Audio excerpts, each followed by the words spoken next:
9 दिनों तक कथा सुने हैं, और जब तक कथा सुनने के बाद दक्षिणा न देंगे तब तक आपको कथा सुनने का फल नहीं मिलेगा।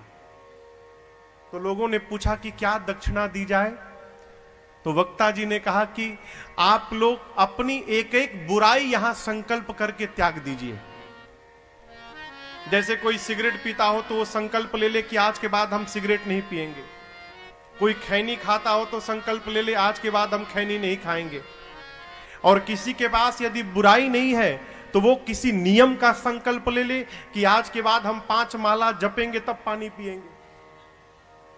तो जितने श्रोता थे, किसी ने बुराई छोड़ी, किसी ने कोई नियम का संकल्प लिया। गांव के एक सबसे बड़े सेठ जी थे। सेठ जी ना एक दिन कथा में कभी आए, न उन्होंने कोई नियम लिया, न कोई अपनी बुराई छोड़े। कथा पूरी हो गई। रात में गांव के कुछ श्रेष्ठ प्रबुद्ध लोग महाराज जी के पास जाकर बोले, सरकार, सबने कोई ना कोई नियम लिया और अपनी बुराई छोड़ी, लेकिन गांव के एक सेठ जी हैं, न वो कथा सुनने आए, न उन्होंने कोई बुराई छोड़ी, न कोई नियम लिया। और तालाब को गंदा करने के लिए एक ही मछली पर्याप्त है प्रभु। तो हम लोग चाहते हैं कि वही एक बच्चे हैं, उनको भी कुछ दिया जाए, नियम चाहे संकल्प कुछ कराया जाए।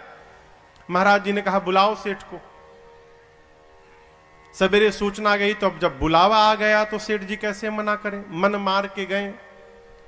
महाराज जी ने कहा, देखिए सेठ जी, गांव के सभी लोगों ने अपनी कोई बुराई छोड़ी है, जिसके पास बुराई नहीं है उसने कोई संकल्प लिया है, नियम लिया है। आप क्या कर रहे हैं बताइए। अब सेठ जी सोची तो बढ़िया फंस गए हम आके। तो समस्या समाप्त करने के लिए सेठ जी ने कहा, प्रभु हम नियम लेते हैं। क्या नियम लेंगे? सेठ जी ने कहा, हमारे घर के सामने कुम्हार का घर है, मैं नियम लेता हूं कि आज के बाद नित्य सवेरे जब तक कुम्हार का चेहरा नहीं देख लूंगा, पानी का एक घूंट नहीं पीऊंगा। गांव के लोग सोचे ये कैसा नियम ले लिया, इस नियम से क्या लाभ होगा। महाराज भी तर्क वितर्क नहीं किए, कहे चलो इज्जत रख ली, कम से कम कुछ तो नियम लिया।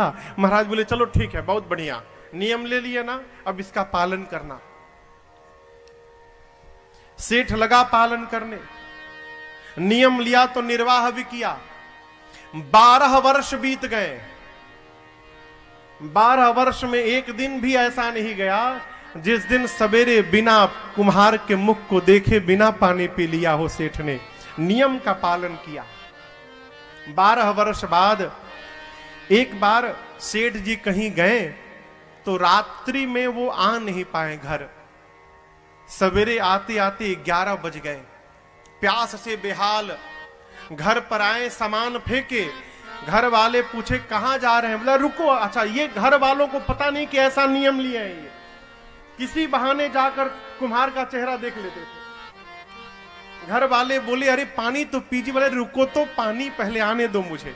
दौड़ कर गए कुम्हार के दरवाजे पर, नहीं दिखाई पड़ा तो आवाज लगाए। कुम्हार की पत्नी निकली, बोली वो तो है नहीं, पहाड़ के ऊपर मिट्टी लाने गए हैं। अब सेठ पड़ा चक्कर में, सोचने लगा का करे, पी ले का। लेकिन फिर सोचा एक बार यदि पानी पी लूंगा तो 12 वर्ष की तपस्या क्षण मात्र में समाप्त हो जाएगी। 12 वर्ष किया गया सब बेकार हो जाएगा। सोचा और कहा नहीं, नियम नहीं टूटने दूंगा। दौड़ा सेठ पहाड़ की ओर। कम से कम नीचे से भी दिखाई पड़ जाएगा ना तो हो जाएगा। इधर पहाड़ के ऊपर कुम्हार मिट्टी निकाल रहा था। मिट्टी निकालते निकालते उसे घड़ा मिल गया। घड़ा के मुख को साफ किया तो देखता है उसमें तो सोना भरा हुआ है। इतना विशाल घड़ा सोने से भरा।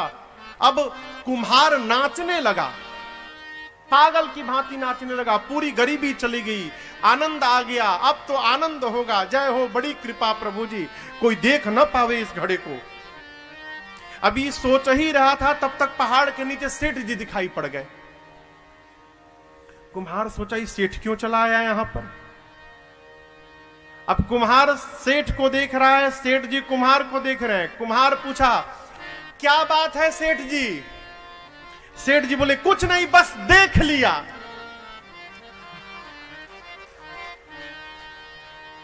सेठ क्या बोला?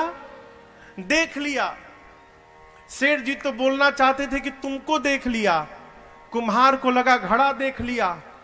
कुम्हार बोला जो देखे चुप रहिए, किसी से बोलिएगा मत, मुझे आने दीजिए नीचे। कुम्हार दौड़ कर नीचे आया, आके पांव पकड़ लिया। सेठ जी आप किसी से बोलिएगा मत, 50-50।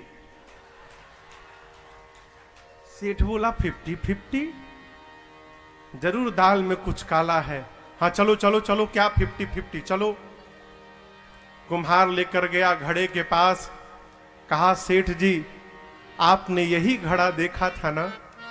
बड़े कृपा रघुनाथ जी की भाई तो ये मिला है, आप किसी से कहिएगा मत, इसका आधा सोना मैं आपको देने के लिए तैयार हूं, लेकिन आप किसी से मत बताइएगा। जब घड़े को देखा कुम्हार, उसके भीतर भरे हुए सोने को देखा है। सेठ जी वहीं सिर पे हाथ धर कर बैठे और फफक के रोने लगे हो। कुम्हार ने कहा सेठ जी आप रो क्यों रहे हैं, आपको तो नाचना चाहिए। सेठ जी ने कहा प्यारे तुझे पता नहीं है, पिछले 12 वर्षों से नित्य मैं सवेरे पहले तेरा मुख देखता था, फिर जल का एक घूंट लेता था। बिना तेरे मुख को देखे मैं आज तक 12 वर्षों में कभी पानी नहीं पिया हूं। कुम्हार बोला फिर रो क्यों रहे हैं? सेठ बोले इसलिए रो रहा हूं प्यारे कि 12 वर्षों तक तेरा मुख देखकर पानी पिया तो इतना सोना मिल गया, यदि 12 वर्षों तक मैं भगवान का मुख देखकर पानी पिया रहता तो आज मेरी क्या गति हुई रहती।